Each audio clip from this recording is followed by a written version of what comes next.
Ladies and gentlemen, good afternoon. My name is Tommy Steiner. I'm Policy Director for Signal Group, and welcome to Signal's 9th Annual Conference on Israel's China Policy, and also with reference to the Indo-Pacific. I have the honor to invite the founder and executive leader of Signal Group, Ms. Carice Witte, to start the conference and deliver her opening remarks. Hi. So first, I want to thank all of you, Your Excellencies, ladies and gentlemen, distinguished guests, welcome. And I want to give a special thanks to Israel's ambassador to China, Her Excellency Irit Ben Abba, who is with us today on her last day in that role. Thank you so much for being here. So I just have to grab my little clicker, and I have to mention that this is actually a safe room.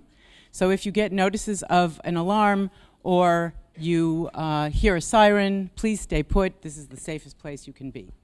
And as this safety instruction does indicate, we are living in a time of disruption, in fact, defined by disruption.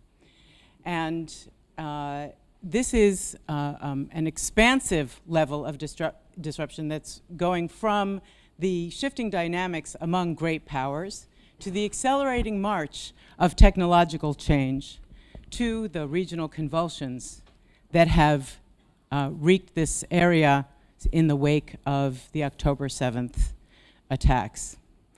This is not business as usual. We are in a new era, one in which assumptions must be reassessed, strategies reimagined, partnerships recalibrated. Nowhere is this more relevant and more evident than in the intensifying relationship between China and the United States. What began as a dispute on trade has emerged into a full spectrum competition, economic, technological, ideological. This rivalry is actually reshaping alliances and forcing countries around the world, including Israel, to navigate pressures that are complex and often contradictory. Uncertainty has come to define this era. This is precisely why this conference aims to support a clear understanding of the shifting geopolitical landscape and a smarter, more strategic approach to Israel's place in it.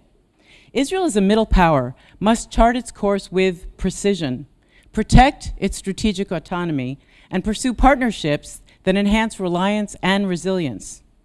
To that end, the growing role of the Indo-Pacific countries are on the global stage, are presenting an emerging opportunity for Israel, and one that requires a long-term strategic approach. It's in this context that Signal Group's conference on Israel's China policy plays a role.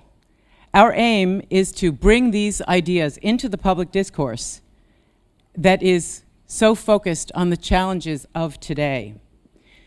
Since its launch in 2016, this conference has focused on Israel's China policy, but we expanded in 2023 to also include countries of the Indo-Pacific. And the platform fosters informed strategic thinking on Israel's evolving relationship with China and all of those additional countries. What we've been going through for the past year and a half has been overwhelming. The challenges of today are powerful and costly, but they have also led to Israel rewriting the regional narrative. This was the source of our conference title, China-Israel in a post-October 7th Middle East. In the aftermath of the Hamas attacks on October 7th, Israel's regional posture has undergone a dramatic shift. Military and intelligence successes have changed the dynamics in Gaza, Lebanon, and Syria. They've also reshaped how external powers, including China, assess Israel's capabilities and conviction in our own security. China's muted response immediately following the Hamas attacks marked a low point in bilateral relations. But with diplomatic efforts now underway that are aiming to restore ties, the relationship stands at a critical juncture. This conference will explore the trajectory of Israel-China relations as both countries rethink their strategic calculus. How should Israel engage a China that aspires to lead the global South, even as it continues to be in a deepening competition with Washington? Yes, China and the U.S. are key players, but they are not the only ones. Israel must widen its perspective and its gaze into the broader Indo-Pacific region that is becoming central to Israel's long-term strategic horizon. Countries like India, Japan, and South Korea are not just regional powers. They are rising global players showing greater interest in cooperation with Israel in technology, defense, connectivity, and innovation. This growing alignment presents Israel with an opportunity to diversify its partnerships, embed itself more deeply into the multipolar framework, and expand its ability to collaborate. Oops. This momentum that is, let me see if I might have, okay. IMEC, the India Middle East Economic Corridor, is just one example of this shift in the momentum behind Israel's ability to connect. As we learned in our inaugural international conference on IMEC that took place 2 weeks ago, we held in partnership with the Danube Institute with 14 countries participating. IMEC reflects a vision of the Europeans, the Middle Easterners, and of India to build resilient supply chains, digital connectivity, and regional integration, where Israel plays a role in that architecture. Today, we are really delighted to have you with us to discuss all of these policy issues. And in closing, I also want to extend a special thanks to China's ambassador to Israel, who will sit with me here on stage in a rare opportunity to have a one-on-one at the close of today.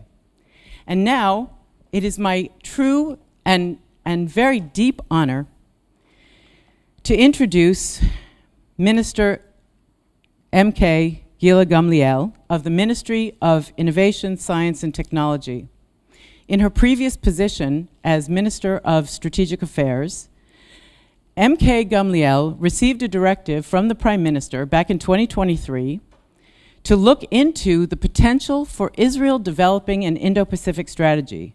Minister Gamliel's talk today marks the first time in Israel that we will hear about the government's thinking on an Indo-Pacific strategy presented publicly. So without further ado, Minister, please.